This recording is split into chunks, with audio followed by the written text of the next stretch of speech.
মথনগুৰি সমষ্টিত আমি জয়ী হোৱাটো নিশ্চিত।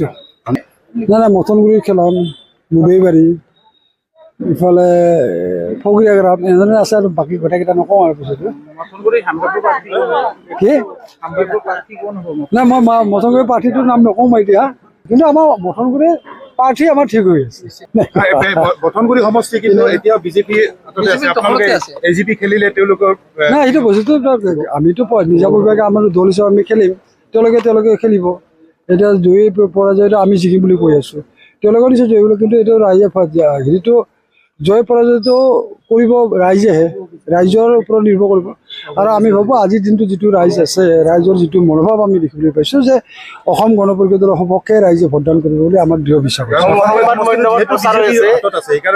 নাই মথনগুৰি সমষ্টিত ৰাইজে বিজেপিৰ ওপৰত আছে, এতিয়া তাৰমানে বিজেপিৰ ওচৰতো হয় বিজেপি নহয় ইউ পি পিৰ ওচৰতে আদালতে আছে।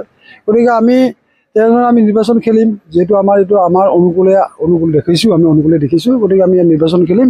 গতিকে বিজেপিয়ে নিৰ্বাচন খেলিব। মথনগুৰি সমষ্টিত আমি জয়ী হোৱাটো নিশ্চিত।